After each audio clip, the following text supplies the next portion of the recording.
Los Molinos contará por fin con un centro deportivo y cultural. Ante el crecimiento de Los Molinos, el Ayuntamiento de Getafe ha aprobado un nuevo proyecto para construir un centro donde la ciudadanía pueda realizar actividades deportivas bajo techo, donde pueda reunirse y donde pueda disfrutar de la cultura y el ocio. La parcela irá dotándose poco a poco según las necesidades del barrio, empezando con un edificio de 2.400 metros cuadrados, una pista deportiva con gradas, 2 salas deportivas polivalentes, un salón de actos y 2 salas multiusos. El deporte, el ocio, la cultura o la participación deben estar garantizadas si queremos una ciudad disfrutable, cómoda y con futuro. Seguimos trabajando.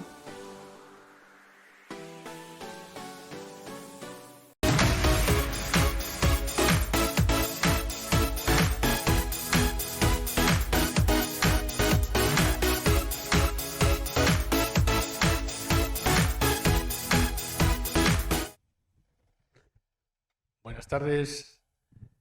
Hoy estamos al día 8 de junio del año 2022 y tenemos varios asuntos relacionados con temas internacionales, que es lo que vamos a tratar esta tarde. Estos temas internacionales son, yo creo, de bastante interés para aquel que quiera seguir la política y otros actos también y otras actuaciones de personajes que contribuyen a crear opinión y que además con sus actos pues están tomando decisiones que van a involucrar a mucha gente para bien o para mal en el mundo.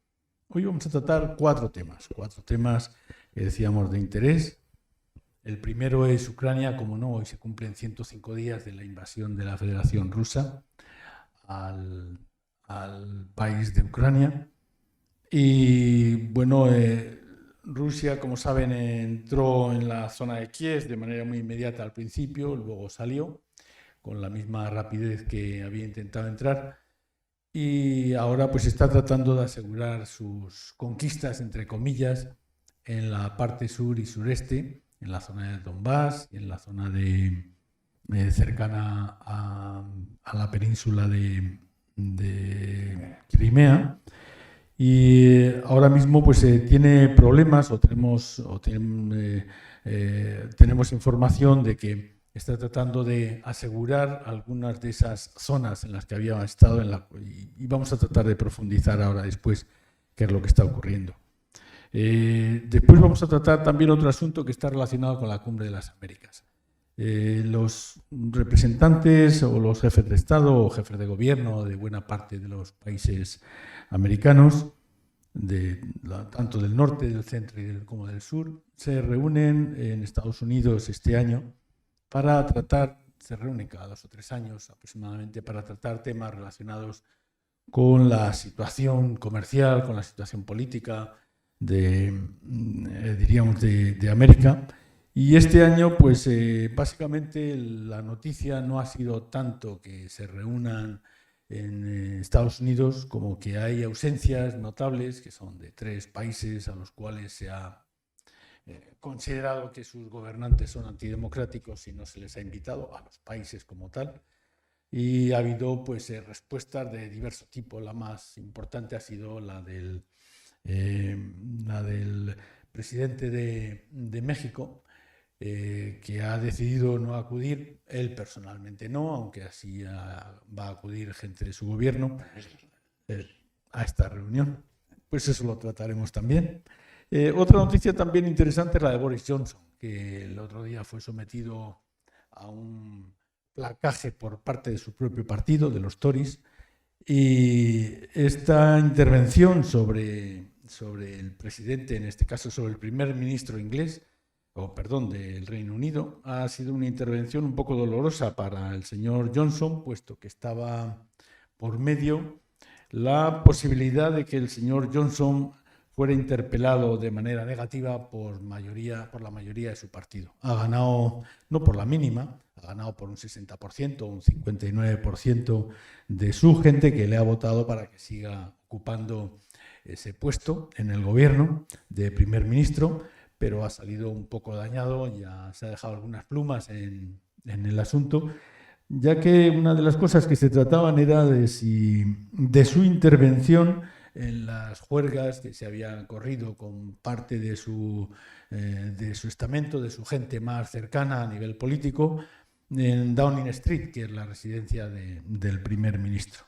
Y si termina esto, pues ya veremos, porque va a tener algún pequeño problema en el Parlamento, porque lo había negado ante el Parlamento, que él tuviera conocimiento de esas fiestas. O sea, que si ha salido escaldado de aquí, ya veremos lo que le puede ocurrir en el Parlamento, y veremos además qué posibilidades tiene de salir indemne de la situación.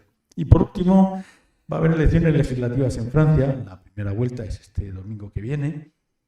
Y a él concurren pues no solamente el partido del gobierno y gente también que está en su órbita, sino también la izquierda, que se ha unido para no tener una debacle casi absoluta como la que ha tenido en momentos anteriores en este año y en algunos de las elecciones anteriores. Y en fin, trataremos también de ese asunto, a ver cómo pueden salir las elecciones, porque hay encuestas muy variadas y además muy interesantes. Pues trataremos ese tema y agradecemos a Beatriz Muñoz que esté al control y nos pueda llevar por el buen camino, y esperamos que sea de interés para ustedes.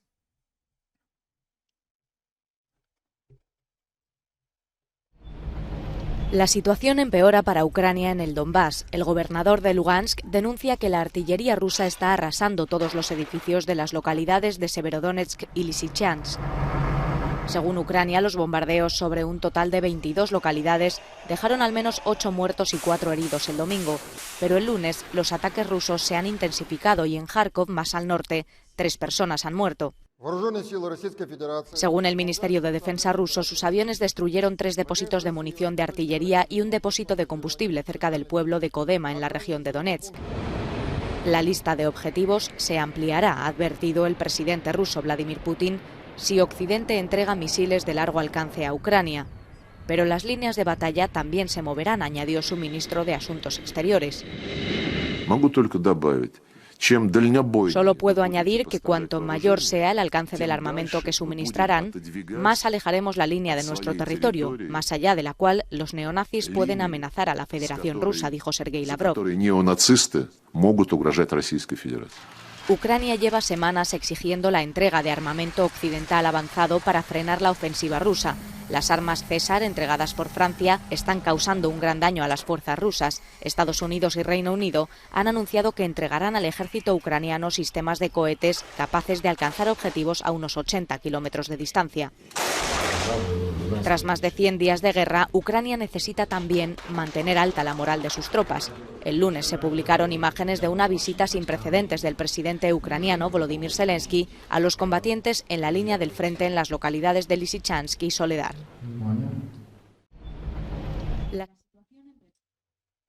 Bien, pues hemos visto, para introducirnos en el tema de Ucrania, un vídeo de Euronews que nos hablaba de la situación que se está creando, o que se lleva creada, pero está estacionada ahora, especialmente en la zona este y zona sur, entre Crimea, decíamos, y el Donbass. Y la verdad es que es una situación bastante difícil. Para hablar de este tema tenemos con nosotros a Jesús Prieto, que ya le conocen ustedes, y que es un tertuliano de lujo al que agradecemos que esté con nosotros. Buenas tardes. Buenas tardes y gracias a vosotros.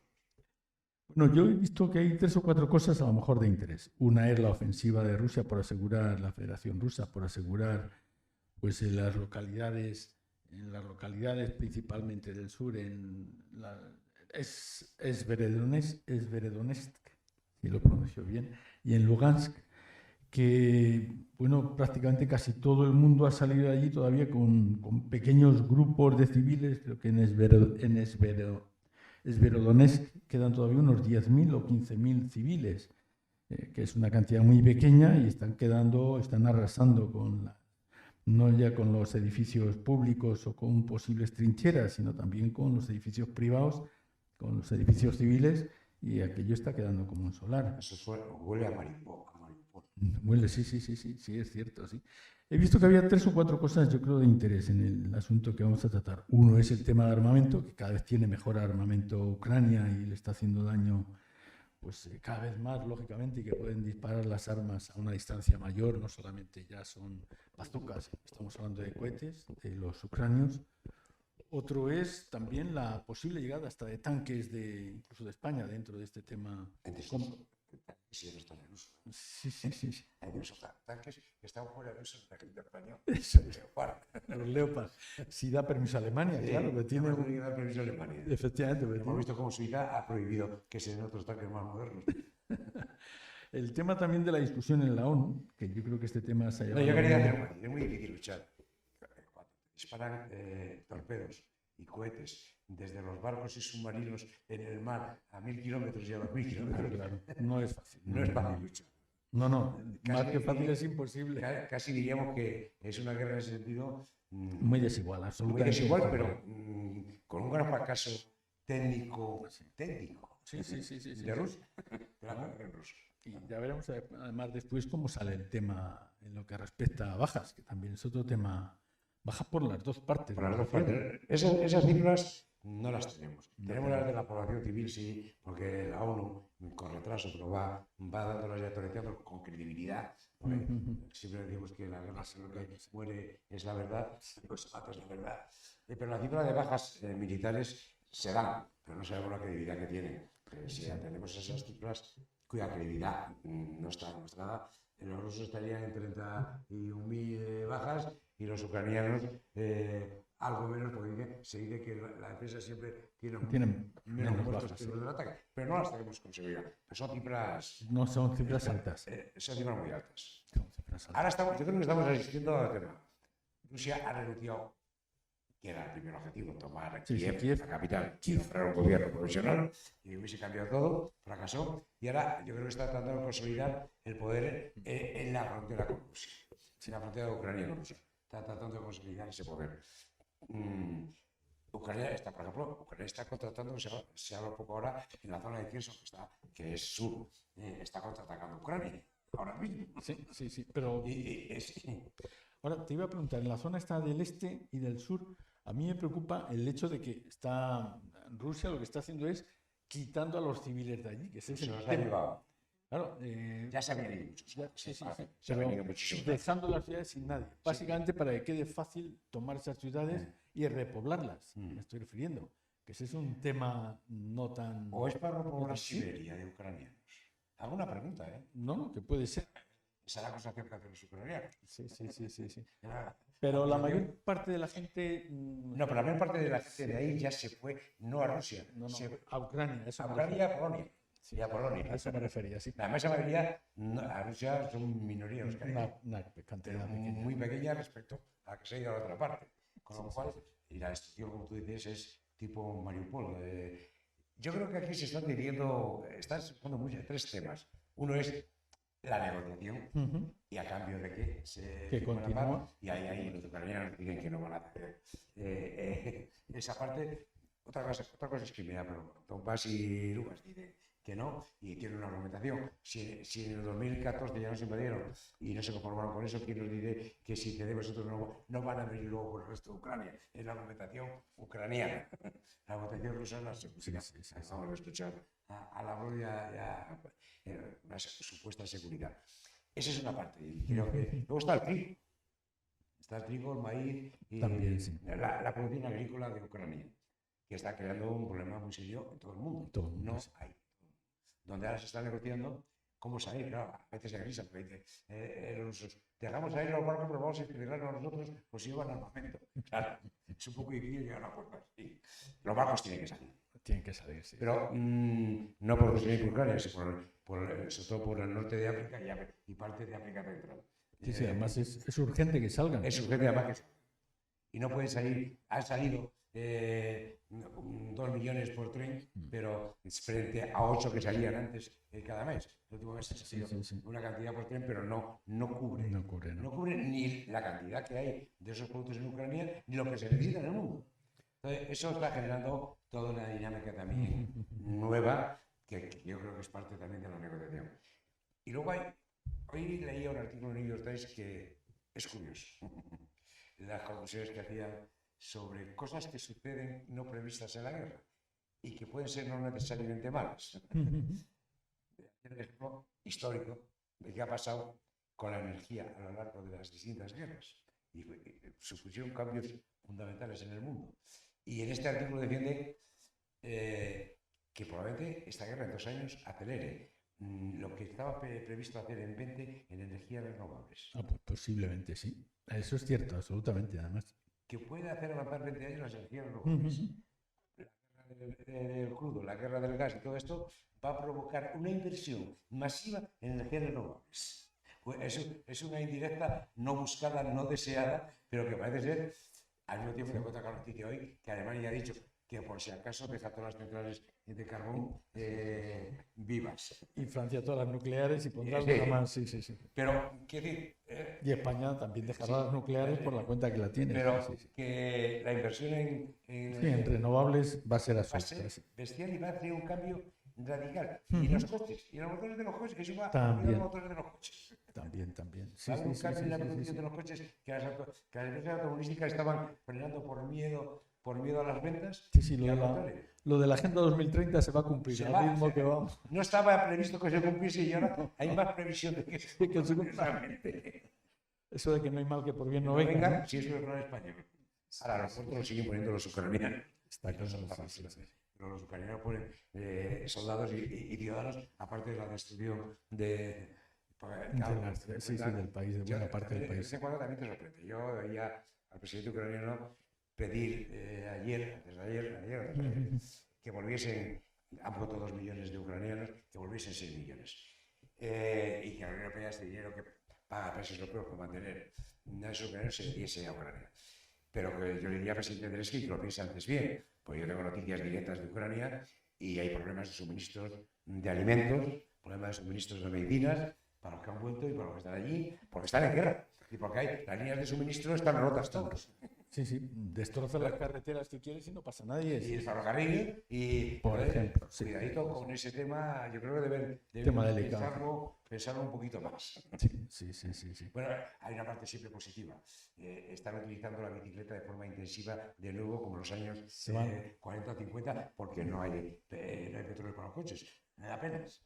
Y el que es carísimo. Sale casi la broma esa macabra de decir que se van a poner en forma. Van a perder peso. Es un sentido del humor que tiene mucho sentido del humor los ucranianos. Los ucranianos, Un digo. gran humor negro. Y se ríen de sí mismos. Necesitas reírte de ti mismo en estas Y estos circunstancias. chistes los están haciendo los ucranianos. Sí, por eso te lo decía. Sí, es una manera de que se pongan en forma. Sí, pues era uno de los temas que había, por ejemplo, que había pedido armas específicas, cosa normal, porque lo que le manda a España parece ser que le duró aproximadamente un par de horas o entre 2 y 3 horas. Los leopardos están fuera de uso. Sí, por ejemplo. Ahora, los que están utilizando los ucranianos son los rusos de hace 35 años. O sea que También, tampoco es... mucho, no. Luego el tema que estamos hablando de los alimentos, que también salió en el tema de la ONU y en el enfrentamiento entre Michels y Rusia, yo no sé si tenía demasiado sentido, y ver a Michels allí haciendo un poco de punta de lanza de la Unión Europea, no sé si era el mejor embajador que podíamos tener allí, pero bueno, tampoco dice demasiado. Pero sí, el tema de la discusión en la ONU, el tema de los alimentos, que ahora se está discutiendo en Turquía. Exactamente esta tarde había una reunión en Turquía para hablar del asunto.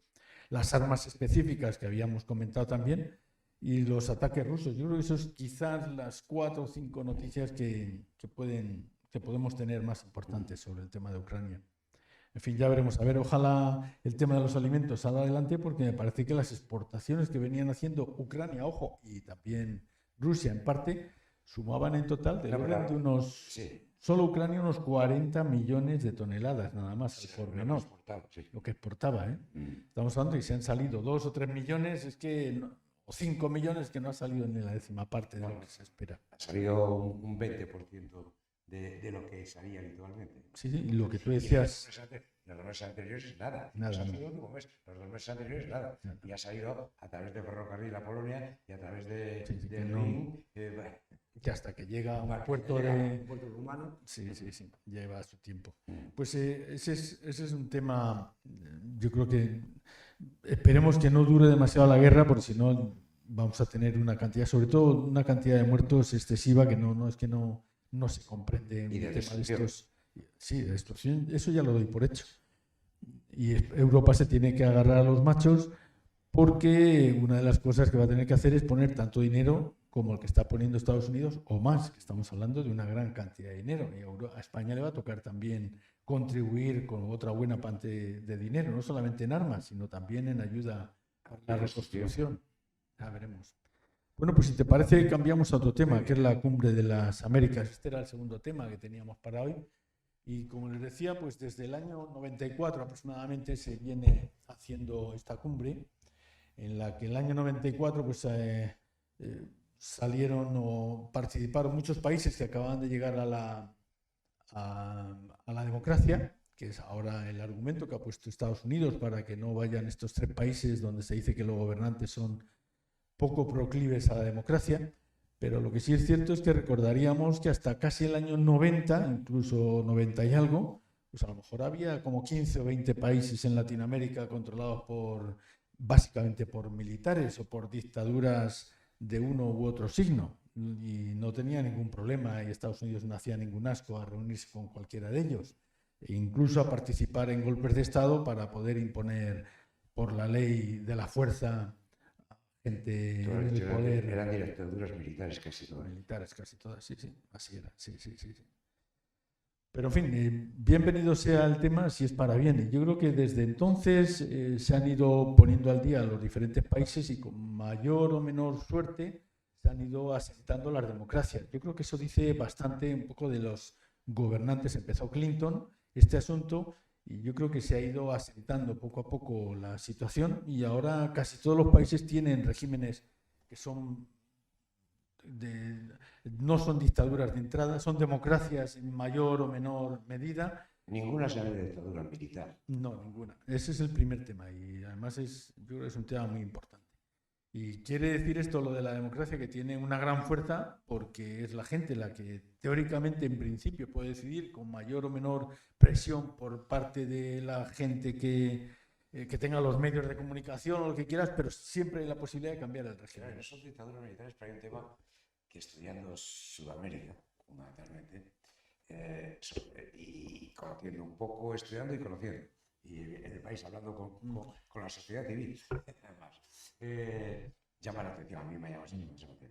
No siento dictaduras militares, el poder que tiene el ejército en cualquiera de ellos. Sí, sigue siendo muy fuerte. Sí, en Argentina, en Brasil, en México, etcétera, es inimaginable en un país europeo. Es inimaginable. El ejército sigue teniendo un poder, es un poder no solamente militar, es un poder económico también. Tienen empresas, tienen una actividad más allá de la puramente militar y una influencia impresionante superior. Eso es algo que tenemos que contar, que no es lo mismo que lo que conocemos aquí.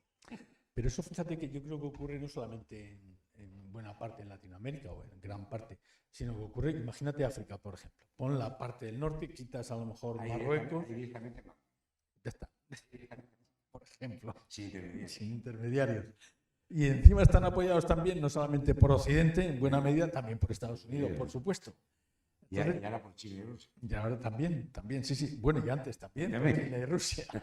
Entonces, son situaciones en las cuales te planteas que todavía queda mucho por hacer. Porque antes hablábamos de democracia y puede ser que a lo mejor hablar de, por ejemplo, vamos a poner Brasil. Las estructuras del poder, el funcionamiento de la sociedad y la interiorización de esas estructuras de esa sociedad. No, y yo creo que hay un tema también muy importante, y es la igualdad de la sociedad. Si existe una brecha de igualdad muy amplia, una brecha social, llámala, económica, educacional, sanitaria, que también existe, pues no son las mismas oportunidades para una parte de la sociedad, para la mayor parte, y otras situaciones para otra. Eso da lugar a lo que estamos viendo en muchos casos, que son sociedades desestructuradas, con una cantidad de gente que practica el terrorismo, entre comillas, en cuanto al abuso y la presión de la gente que tiene pequeños negocios o que tiene que pagar su parte al sindicato del crimen. Y lo estamos viendo, no solamente es un tema de México, es un tema de Brasil, es un tema de Argentina, es un tema... Algunos países muy poco, estamos hablando a lo mejor Argentina muy poco, pero hay otros países donde la presión de la sociedad del crimen es muy fuerte. Y últimamente, en los últimos 30 años, más o menos, desde la aparición de los cárteles de la droga, por ejemplo, ese poder paralelo cada vez en muchos países, no en algunos. Es muy influyente y muy poderoso. Sí, el problema es la connivencia entre Sí. el poder político y el poder de la mafia. Lo decía un periodista mexicano esta semana. Dice que la capacidad de corrupción que tiene los miles y miles de millones de la droga, que además con un margen de actividad de negocio espectacular, pues corrompe todo. Lo vemos en España también, no hace falta ir en el sur de España. En el sur de España lo estamos viendo. No hace falta hablar de Italia, donde ha costado muchas muertes que la situación se empezara a retomar. La mafia en el sur de Italia lo tenía tomado en buena parte, gran parte de los negocios públicos, sobre todo, que ese es el tema final o el objetivo final y el más simple, el más sencillo. Bueno, las mafias siempre por la italiana en Estados Unidos, con la ley seca y todo lo demás, cuando llegan y conquistan el territorio, siempre quieren ser honorables. Y las rusas. Sí. Sobre todo quieren ser honorables. Sí, y dignas. Está claro, está reconocidas. Blanquean en este caso todos los negocios y pasan a tener negocios, en lugar de negocios sucios, negocios. Y lo que hablas de la cumbre, yo creo que en este momento Estados Unidos se equivoca. Quiero decir, los países tienen que estar invitados todos. Otra cosa que se hagan las críticas que correspondan. O que no quiera ir el país, pero que no sea un tema de la cumbre. Usted toma las medidas que considere oportunas, quiera. O durante la cumbre. Pero tienen que estar todos representados. Porque son países con millones de ciudadanos que lo primero que sufren cada circunstancia son los ciudadanos, y yo creo que los países tienen que estar. Y ahí en esa cumbre se puede denunciar lo que cada uno considere que debe denunciar. Y a lo mejor es de todo sin condición lo que se puede denunciar. Eso es otro tema distinto. Hombre, imaginemos. Y luego está la hipocresía también. Claro, ese es el tema, sí. Yo también me río con la hipocresía del presidente de México. No voy, pero ha quedado para el día 21 con Biden. No voy por esto, pero el día 21 quedó, y le manda a ministro de Asuntos Exteriores. Pero un tema ahí, por ejemplo, imagínate la hipocresía, cuando antes hablaba, yo estaba recordando Cuba, que desde los años 60 se encuentra en una situación diríamos, de apartheid respecto al resto de prácticamente todo Latinoamérica, que es que no tiene sentido, que es prácticamente condenar al hambre a todo un país con 10 millones o 12 millones de habitantes, que lo que hace es, para defenderse de esa situación, pues cada vez tener una situación más separada de lo que es la realidad, que eso es parte del problema. Bueno, Estados Unidos tiene un acuerdo con Rusia para no invadir Cuba. Intentó Obama cambiar eso, y empezó a cambiar. Obama. Sí. Pero vino Trump a dar un paso atrás de gigante. Pero Biden no lo ha cambiado. Y Biden no ha entrado. Yo creo que es que ni ha entrado, si quiere. No ha entrado. El paso lo digo Obama. Sí. Y el proceso lo digo. De aquí quisiera comentar un tema nada más, que es el hecho de que desde Guatemala han decidido 15.000 personas, la mayoría tienen más de 18 años, pero hay un 20% que son niños o poco más que niños, son adolescentes con menos de 18 años que van en ese grupo de 15.000 personas que quieren llegar a Estados Unidos, un poco en plan protesta y otro poco también para que les acoja a Estados Unidos debido a la situación de pobreza o miseria que tienen en sus países. Eso es un tema. Y de violencia, sí, se juntan varias cosas. Es bastante importante. Yo creo que esos niños jóvenes, el tema de la violencia que ven de las maras y demás grupos, es algo de lo que quieren unir. Es insostenible esa situación. Sí, eso es un tema muy grave, pero grave.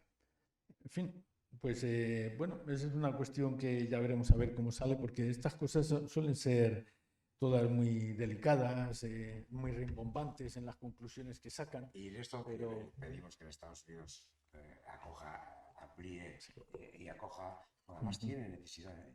Hablando hablamos de España, en Estados Unidos hay problemas también. Especialmente en el campo, sí. En España, no solamente en el campo, en servicios. En España también tenemos. También. Ese que a mí me ha sorprendido la crítica de UGT y comisiones a la propuesta del ministro de Escrivá, sí. De Escrivá, me ha parecido un poco ridículo. No sé cómo decirlo. ¿Qué pasa? Que no se puede hacer los temas corporativamente. No. Yo creo que en muchos casos, no sé si estarás de acuerdo conmigo, yo soy de un sindicato desde hace muchos años, pero me da un poco de vergüenza la pérdida de representatividad que han tenido los sindicatos en los últimos años, no sé si merecido o no, posiblemente no, unas entidades que, a mi parecer, eran primero las más populosas del país. Es decir, nadie tenía 1 millón o 2 millones de afiliados. Con diferencia sobre los partidos políticos de 1 a 10. De lejos, absolutamente. De 1 a 10. Cualquiera de estas dos organizaciones tenía más afiliados políticos que todos los partidos juntos y no sé cuántas organizaciones más. Y que sin embargo hayan ido perdiendo peso. También es cierto que han perdido peso porque los políticos en muchos casos veían a los sindicatos como un estorbo y alguien que les hacía críticas sin más, pero yo creo que también hay una parte de responsabilidad por parte de los sindicatos. Pero también es verdad que en cuanto a ayudas han tenido para formación, ayudas y para... También lo han tenido los empresarios, obligatorios. Lo han tenido los dos. Vamos a ver. Pero ha perdido más los sindicatos. ¿Cuál es el problema que yo en los sindicatos? Se han quedado los sindicatos para la administración pública y grandes empresas. Y grandes empresas, nada más. Han desaparecido del resto del tejido asociativo de trabajadores. Han desaparecido prácticamente. Ese es un problema serio. Es un problema grave, porque además les ha preocupado un poco la gente que perdía su trabajo. Ellos existían para la gente que estaba afiliada pero trabajadora. Los que se encontraban en el paro dejaban de ser trabajadores. Eso ha sido una desgracia bastante grave, que bueno, en la antigüedad uno entendía que existían los sindicatos porque a su vez también tenían una caja solidaria para ayudar a aquellos que se quedaban sin trabajo en un momento dado. Y ahora encima pasan a ser parias. Y para ayudar en las huelgas. Por ejemplo, que conseguían los derechos sociales. Claro. Si de pronto te cierran la empresa, entras en huelga y dicen, no, hasta que no empecéis a trabajar no os apoyo, eso no deja de ser un pequeño problema. Yo creo que esta es una situación que, por mucho que digan los sindicatos, no han apoyado a los parados. Han dado por hecho que los parados era un tema de la seguridad social, un tema del Estado, del gobierno de la nación. Y yo entiendo que es muy difícil sindicalizar en pequeñas empresas, muy difícil. Pero se va a representar hoy en España la mayoría de trabajadores. Se representan numéricamente, tendrán que... numéricamente las pequeñas y medias empresas son el 80% de los trabajadores. Y ahí el nivel de sindicalización y la presencia es mínima. Para eso servían que ahora este gobierno lo ha vuelto a recuperar del gobierno de Rajoy los acuerdos, a nivel nacional, los convenios sectoriales, efectivamente. Y la importancia de ellos, que este gobierno ha vuelto. Esas medidas de este gobierno que no se... ha sido una negociación que ha sido una gran negociación, yo creo, la reforma laboral, y eso lo ha incluido. Sí, por eso digo, es una gran cosa. Eso se ha vuelto a recuperar, que existió antes. Esto se había quedado los tipos. No, fue Rajoy, en la época de Rajoy cuando se quitó. Pero se ha vuelto a recuperar. Esperemos que lo aprovechen los sindicatos para volver a dar esa importancia a los trabajadores de las pequeñas y medianas empresas. Yo espero que se dignifiquen un poco más de lo que están ahora, porque no es una buena imagen la que tiene. Es cierto que hay muchos medios de comunicación que parece son medios salvajes, que van a cargarse los sindicatos, y es una institución que en cualquier país es absolutamente necesaria. Estamos asistiendo en Estados Unidos al renacimiento de los sindicatos. Sí. Pero en fin. Bueno, yo creo que ahí sí es cierto que habría que retomar el tema. No sé si un día, a lo mejor, si quieres, hablamos de sindicatos a nivel más amplio de fuera de España y no nos quedamos aquí, porque yo creo que hacen mucho menos en algunos casos que lo que están haciendo los sindicatos en otros países europeos. Podemos ver algunos ejemplos que yo he visto alguna cosita por ahí en algún país al que viajo de vez en cuando, y me ha parecido que los sindicatos... No, hablaba de Bélgica concretamente. En los países nórdicos, por supuesto, y en Alemania también. Por eso digo que de alguno que conozco un poco más, y me ha parecido que teníamos todavía mucho que aprender de esta gente. Bueno, y vamos a tratar otro asunto también que está relacionado con Boris Johnson, que no hace más que darnos alegrías, pero de alegrías de risa, me refiero, en este caso. Y comentábamos al principio que ha sido sometido a un marcaje, una moción de censura por parte de su propio partido, de los parlamentarios de su propio partido. Los parlamentarios... No, lo es. Sí, lo es. Eran 359 parlamentarios y, que recuerde, pues 148 han votado en contra. 40% Casi el 40%, el 40 o el 41%, sí.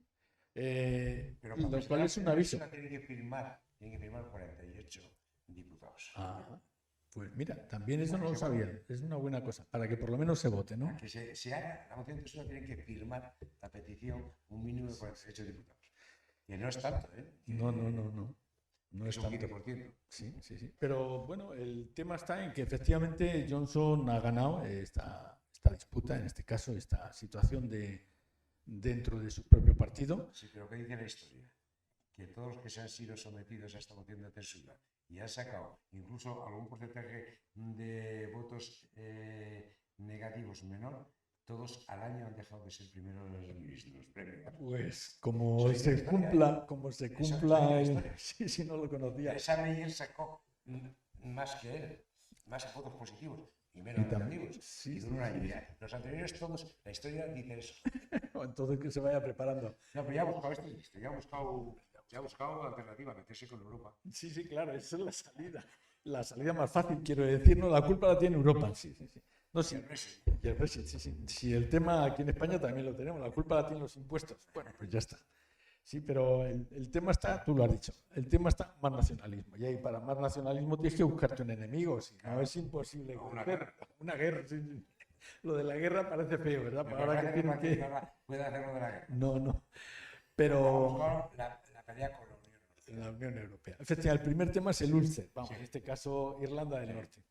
Que ahí es que es muy difícil, es algo que no tiene solución. Si tienen una frontera permeable con Irlanda, con el resto de Irlanda, con la República de Irlanda, y no quieren tenerla, la tienen permeable por el otro lado con Europa, con el Reino Unido, con el resto del Reino Unido, pues tienen un problema, porque todo lo que pase de Irlanda a la zona norte de Irlanda, de allí pasa automáticamente a Inglaterra y al revés. Y luego, como es imaginativo, no lo pasa así. No pasa.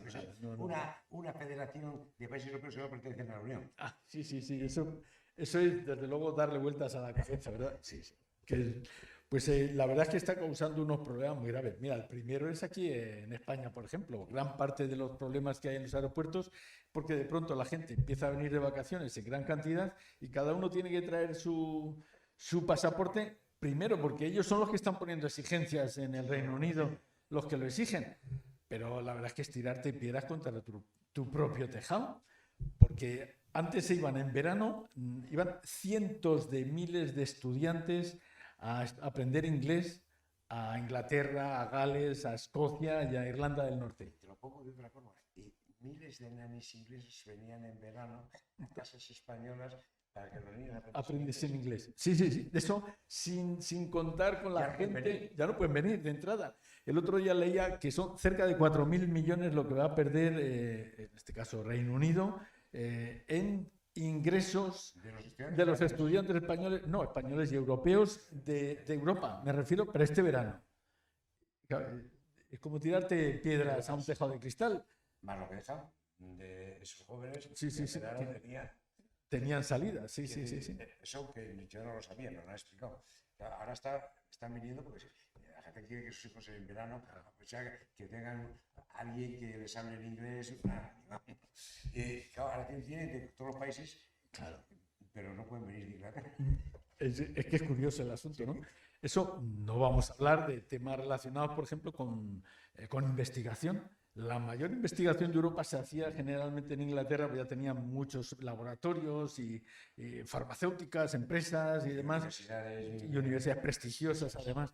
Pero claro, poco a poco los acuerdos que hay con Reino Unido sobre este tema se van acabando y no va a haber reinversiones en este tema. Y se van a trasladar a saber dónde.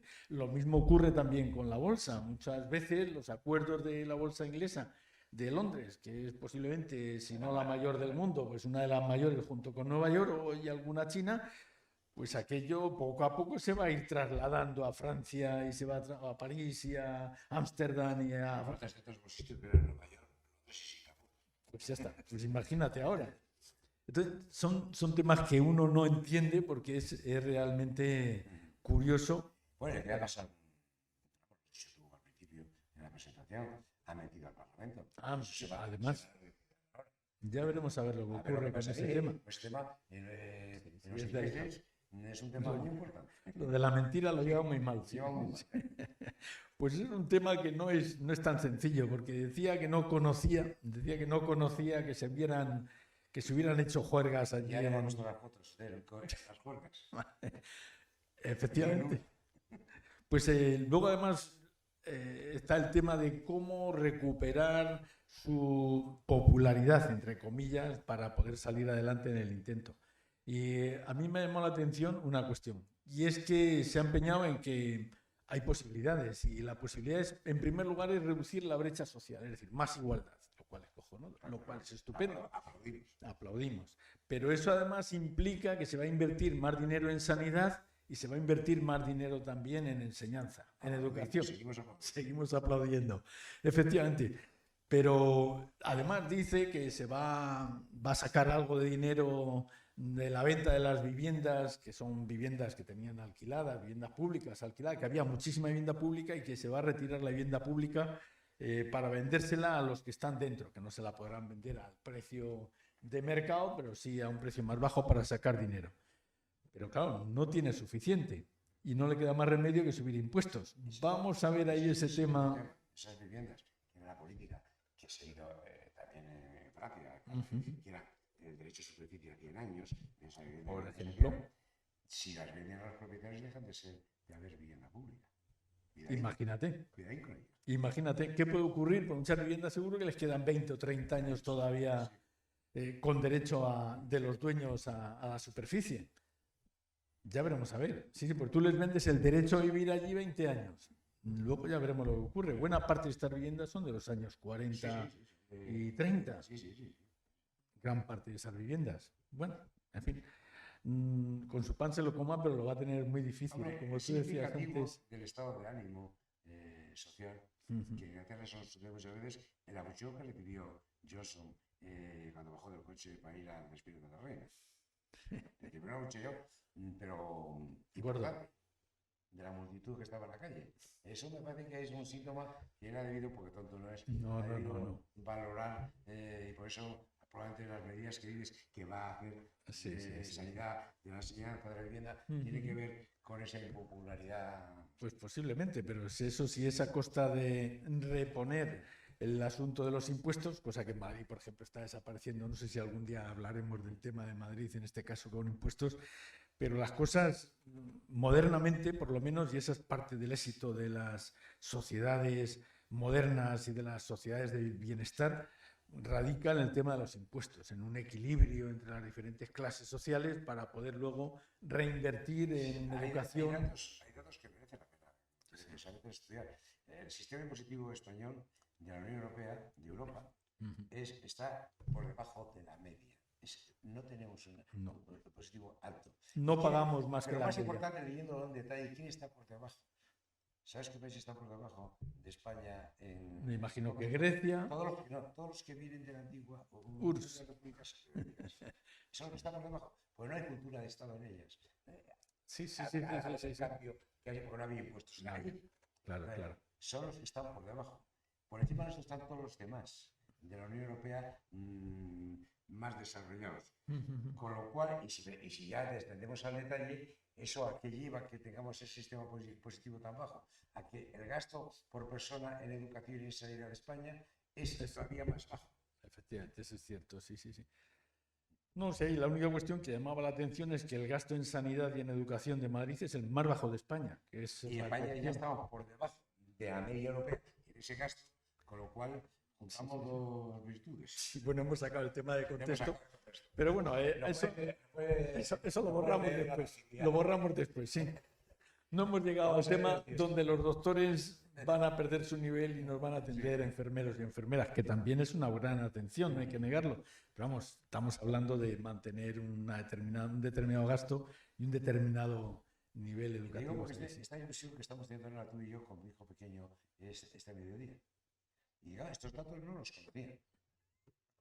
Cierto, sí. Es que es curioso. Yo creo que hemos llegado un poco tarde al tema de los impuestos y realmente no estamos acostumbrados. Hace 40 o 60 años la cantidad de impuestos que se pagaban en el país eran mucho más bajos. Pero también hay que tener en cuenta que para mucha gente y posiblemente estamos hablando de un porcentaje muy alto, pues las pensiones no existían. No sé si hay gente ahora que recuerda que las pensiones se empiezan a institucionalizar. Ojo, las no contributivas y las contributivas que no llegan a ser suficientes, como son, por ejemplo, las agrícolas, y se imponen las pensiones para todo el mundo, pues en la época de Suárez. Ojo, y se empiezan a desarrollar a nivel económico un poco más fuerte cuando en la época de Felipe González se empiezan a cobrar más impuestos y hay posibilidades de que esas pensiones sumen.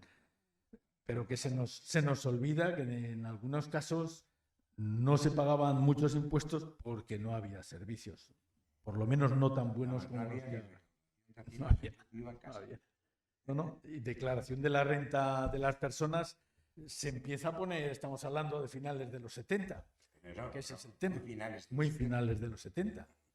Eso, estamos yendo. Sí, nos hemos ido del todo. Sí, es cierto, es cierto. Pues no sé si teníamos algún tema más, ¿no? Y era el tema de las legislativas francesas. Bueno, pues es cierto que las legislativas francesas, tenemos un vídeo, por favor, Bea, de las legislativas francesas. La izquierda francesa acudirá unida a las elecciones legislativas del 12 de junio.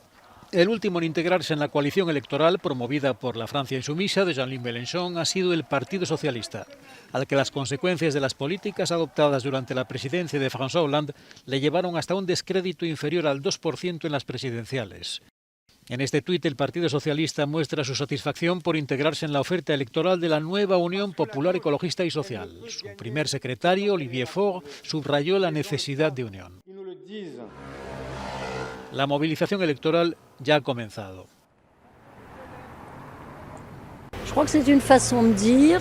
Creo que es una forma de decir sobre todo que es absolutamente necesario que los diputados de izquierda sean lo suficientes como para hacer de contrapeso, para equilibrar las elecciones y obligar a Emmanuel Macron, porque es él el que ha sido elegido, a tener en cuenta las demandas de una gran parte de la oposición. Creo que sería algo bueno, pero no creo que sea un éxito, desgraciadamente. Tiene la pinta de ser muy complicado. La coalición de izquierda lleva en su programa la jubilación a los 60 años, un salario mínimo de 1.400 euros y una posición crítica ante la Unión Europea.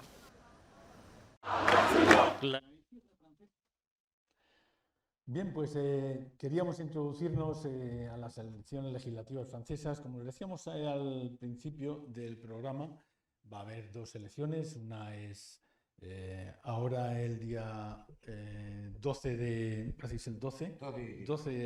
junio y la siguiente hay una segunda vuelta. Las dos vueltas son elecciones legislativas para elegir cerca de 600 diputados, son 577 exactamente. Las primeras son el 12 de junio y ahí pueden, si hubiera mayoría, pues por parte de algún elector de los más del 77, para ser elegido directamente más del 50. Sí, tiene que tener, se puede contar también como que tenga mayoría, es decir, que hayan votado, que tenga más del 25% de todos los votantes, no solamente los que vayan a votar, sino de todo el electorado. Y la excepción es de un 50%. En esta elección que iba a votar hasta alrededor de un 46%, algo así. O sea que necesitan tener efectivamente por lo menos un 50% de los votos reales. Y si no, pues pasan a la segunda vuelta los que tengan más de un 12,5% del electorado, que no suelen ser demasiados. Hay veces que hay 3 o 4 que pasan, pero vamos, no es tan fácilmente... Por eso las encuestas ahora valen poco. Sí. Son muy difíciles de determinar, porque la encuesta que publica hoy Sopres Le Monde, que es la más fiable en Francia, da un resultado que es muy curioso, da un 28 al partido del presidente, sí, un 26 a Mélenchon, 25-26 y un 24 a Marine Le Pen. Está claro. Pero los resultados son muy diferentes en la segunda vuelta porque se concentra el voto. ¿Cómo se concentra? Esa es la cuestión. Por eso no se ha quedado más remedio a la izquierda que unirse, porque de lo contrario no habrían sacado nada ni menos. Pero podrían haber sacado, si no, como pasó en las anteriores, haber sacado entre Mélenchon, Partido Socialista, Verdes y tal, haber sacado 100 diputados de 575. Sí. Lo que estamos viendo ahora, los escaños estimados, se nos ha pasado la... Pero vamos, en principio, parece que le dan mayoría a la República en Marcha, que sería el partido o los partidos que apoyarían al presidente de la República. Esta sería el...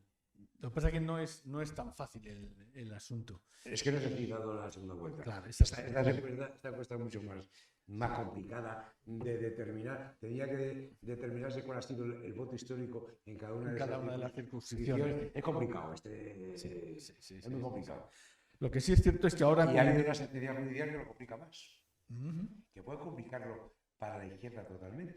Un juez, que también habría que tener los jueces cuando está en proceso electoral, o resuelven antes o que se callen, pero bueno, que se callen porque puede modificar todo el proceso electoral. Un juez acaba de terminar hoy en Francia que el acuerdo del Partido Socialista para integrarse en la ley de izquierdas es ilegal, porque no se convocó al órgano competente. Esto puede incidir de forma... También se saben las consecuencias de esta decisión judicial. No, efectivamente. Sobre todo teniendo en cuenta que queda además el Partido Socialista colgado de ningún sitio. Básicamente, pues colgado de las caderas. Se han presentado, aparte del acuerdo, se han presentado en la cuarta de discusiones algunos disidentes socialistas, pero no es que podría en cuestión entonces, que es la clave que se pregunta, que no se sabe. Se pregunta, ¿podría en cuestión el acuerdo de NUPES? Claro. NUPES es el conjunto de partidos de la izquierda. Sí. Pues sí que es un problema ese, y un problema muy grave, claro. Sí, esperemos que el juez lo matice y lo circunscriba donde debe ser. Sí, porque quedan básicamente los partidos que se presentan, los más importantes son los partidos que apoyan al presidente de la República. Sí, la República. Unión. Que ha cambiado el nombre. Sí, ahora se llama La República en Marcha. Renacimiento. ¿Bien? Y el Podem, que se había de ellos, y otro partido más. Varios de ellos, sí. Queda en este caso también la Unión por Francia, que estamos hablando de esta otra de Semur, que es todavía más a la derecha. Sí, pero que de extrema derecha. Le dan las encuestas todavía en esta primera vuelta entre un 5 y un 7. Lo que sí es cierto es que la única que se ha unido ha sido la izquierda y la derecha pues va en 5 partes. Sí, pero de ahí hay algo terrible de lo que ha sido Francia. Si sumas en ese gráfico que acaba de ponernos Bea, todas las derechas suman el 72%. Sí. Es terrorífico, ¿eh? Básicamente la izquierda queda arrasada. Sí. Pues ese es un tema, sí que es un tema curioso, ¿eh? Es un tema curioso y a tener en cuenta además. ¿Qué ha hecho mal la izquierda y qué ha hecho bien la derecha? Es para analizarlo además muy detenidamente. No, yo creo que en España se podría dar a la vista de, quiero decir, lo que ha ocurrido en Andalucía. No se podría extrapolar, pero sí podría ser algo a tener en cuenta. ¿Qué ha hecho que en Andalucía, por ejemplo, pues la izquierda ahora mismo sea incapaz de recomponerse como debería ser? ¿Podríamos esperar que en Andalucía, por ejemplo, la izquierda tuviera que unirse, la izquierda del Partido Socialista con la izquierda que está a su izquierda? Por lo que las encuestas no. Por ahora no. Por el porcentaje de votos, la Partido Socialista también sale en el peor de los casos casi un 30 y algo, y a la otra le sale un 8. Efectivamente. Pero en cualquier porcentaje. En Francia, había cambiado. Pero en cualquier caso, suman, ¿eh? No. El problema es que no suman para gobernar. A veces no viene mal esto de tener contrapesos. Yo creo que viene bien el hecho de que haya una segunda vuelta para que haya negociaciones obligadas y además en muy poco tiempo. Tiene que haber negociaciones que se cierren en 2 días o 3 días. Pero no deja de ser un poco curioso, iba a decir ridículo. Esto en Francia va a permitir a la izquierda que en lugar de tener lo que hablamos, 75 entre todos, ya más 5 partidos con representación, que suman entre todos 75 diputados, pues que lleguen a los 150. Pueden doblar el número de diputados. Sí, puede ser, sí. Además, como va por circunscripciones independientes... Pueden doblar el número de diputados. Puede ser, sí, puede ser. Pues eso esperemos, ya veremos a ver cómo resulta y cómo son los acuerdos. Dicho eso, también vamos a asistir a que Le Pen va a pasar de 5 o 7 diputados que tenía a probablemente 75. Pues eso sí puede ocurrir. La señora Le Pen había pedido llegar a los 150 para poder hacer algo. Pero claro, por pedir que no quede. Pero no va a llegar a No va a llegar a tantos. A ese porcentaje puede llegar a la izquierda. Podría llegar, sí es cierto, porque por primera vez parece que se ve que está reaccionando. Digo por primera vez en varios años. Se ve que está reaccionando y además de manera positiva. Ya veremos a ver ahí lo que ocurre. Sí, pues no se me ocurre mucho decir nada respecto a Francia, porque estamos todos a la espera de lo que pueda suceder el domingo. El domingo va a ser muy, muy importante y muy significativo. Muy entretenido. Porque, como decimos, esto que pasa en Francia no pasa en Francia solamente. No. Cuando las barbas del vecino veas pelar. Las tuyas haremos. Bien, pues aprenderemos lo que podamos. Bueno, pues hasta aquí, si te parece, hemos llegado. Agradecemos a la audiencia que haya estado con nosotros. Esperemos que se hayan entretenido con los chascarrillos y los temas que hemos tratado. Y nos vemos la semana que viene.